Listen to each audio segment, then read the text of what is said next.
B පන්තියේ ඉගෙනුම ලබන අපේ ආදරණීය දුවල පුතාලා විසින්.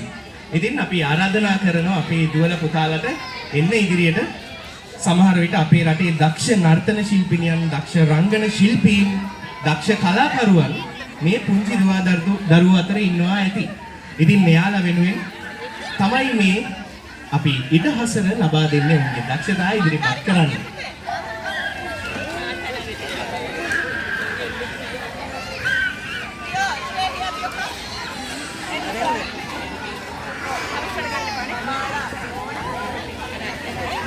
සාමාන්‍යයෙන් අපිට පෙරහැර කෙනකොට අපි පෙරහැර එනවා කියලා දැනගන්නේ කොහොමද? කස සද්දෙන් නේද?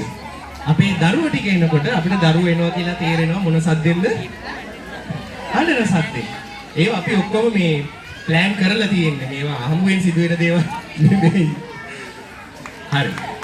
අපි දරුවෝ දිරිගැන්වෙන්නත් එක්ක හොඳ අත්පොඩියක් ලබා දෙමු අපේ ආදරණීය දුවල පුතාලට.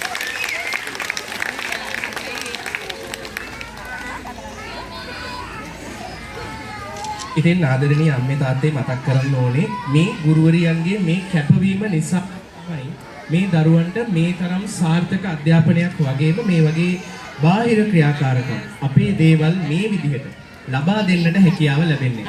මේ ගුරු වෘත්තිය අපිට පේන තරම් ලේසි නෑ. බොහොම ඉවසීමෙන්, බොහොම කැපවීමෙන් කරන්න ඕන දෙයක්. මොකද අපි ගනුදෙනු කරන්නේ අපේ රටේ අනාගතයත් එක්ක.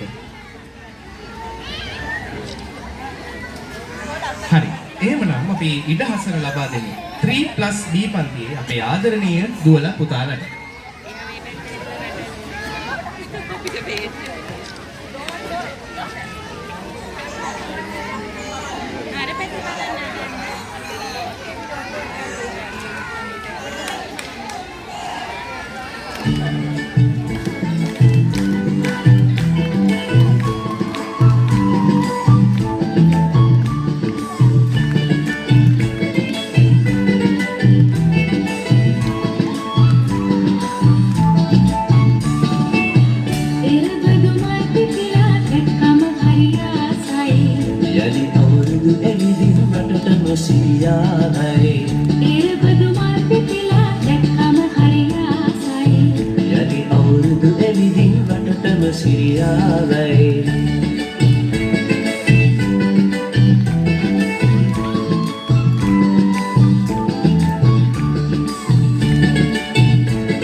සිංහල අවුරුද්දේ රමන් සුරල් හඬ පරදයි රතින්න වෙනිසද්දේ ඉරබදු මල් පිපිලා දැක්කම හරි ආසයි යලි අවුරුදු එවිදින් රටටම සිරියාවයි ඉරබදු මල් පිපිලා දැක්කම හරි ආසයි යලි අවුරුදු එවිදින් රටටම සිරියාවයි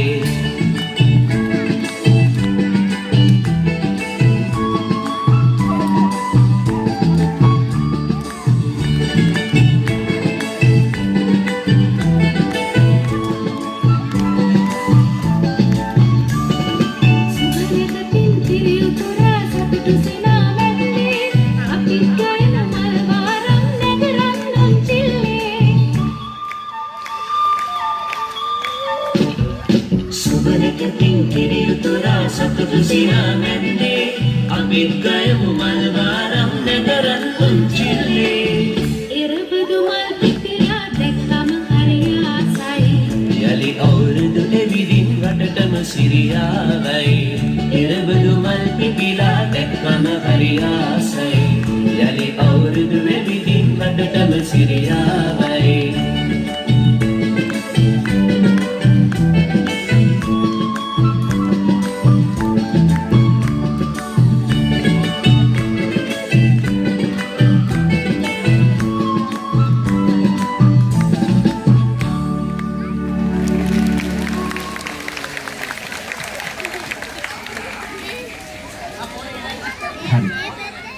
ඒ අපූර්ව නර්තනයෙන් පස්සේ අපිට තියෙන්නේ අපේ පුංචි අවුරුදු උත්සවයේ කිරි උතුරවන්න.